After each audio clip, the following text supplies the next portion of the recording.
When Cryo woke up, he found himself in a large metal box. He looked at the four sides. It was certainly a tall box. He was almost 6 foot and he was sure even stretching to his tallest he wouldn't be able to reach the top.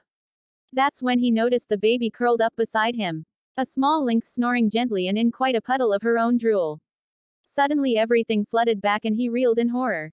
No, it had just been a dream. Right. He looked down at himself, and sure enough a pudgy baby body had replaced his toned adult one. He was also in a makeshift diaper, though not the flag he had been put in earlier. This was actually medical gauze probably designed for a large flesh wound that had been repurposed as an absorbent pad for his newfound incontinence. When had they put that on him? Did that mean he'd used the flag? He felt queasy and tried to stand. He wanted out of the crate. His legs felt like jelly and he growled at his predicament. Banging on the cold metal surface. Oi, anyone, let me out, he yelled, startling the lynx awake. It took Star a second or two to come to her senses. Ah yes, she'd fallen asleep. For how long? Looked like they'd been put in one of those large ammo crates. She'd also been changed out of the flag she'd been wearing earlier. Guess that was going to be a reoccurring theme. She grimaced at the thought. The bottom of the crate had been lined with a lot of army-issue sweaters and t-shirts to create a soft place to sleep. She guessed that was probably all they could hope for right now. The military wasn't usually geared up for. Her dark humor kicked in as she wiped drool from her chin and watched Cryo bang on the side trying to get someone's attention. Truthfully, she'd rather the rest of the squad just leave them alone.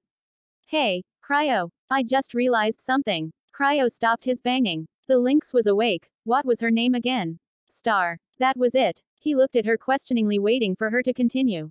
I guess we're infantry now. He raised an eyebrow as Star cracked a grin, then he turned back to banging on the wall of their makeshift pen. It was the jackal, Blake, that came into view. Ah, you're awake. Guess the landing must awoken you both. We're just taxiing to the hangar and we'll get you both to medical. Just sit tight. This was the safest place we could think to put you. Sorry about that. I know it's not ideal. Cryo stood on tiptoes. Hey, how long were we out for?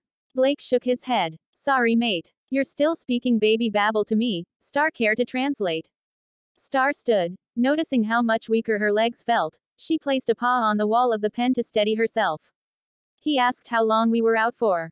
Blake looked at her blankly for a moment and his ears flattened. Sorry Corporal, looks like you've caught up. It took Star a moment to realize what Blake meant and she clutched at her throat. Just like that it was over. Did she really just speak baby babble? She flopped back down into the clothes, her ears drooping in defeat, and pulled a sweater around herself. Cryo came and sat beside her. Hey, at least we can understand one another, right? That's something at least. It's important now more than ever to stick together. Star rolled over, her big baby eyes looking up at him. Yeah, for how much longer? I dunno about you, but if our abilities are slowly degenerating, when will it stop? My legs are definitely feeling weaker than they were earlier. I bet before long we won't be able to even walk, and if they can't understand us, then how do we communicate? Blake watched the two regressed soldiers babble among themselves. It was cute, and for a second he wished he had some kids of his own, but he could see they were both frustrated. He had an idea. Hey look, from here on in I'll ask you yes no questions, okay? Give me a thumbs up for yes and a thumbs down for no. Got it. The Circle and Lynx Lou.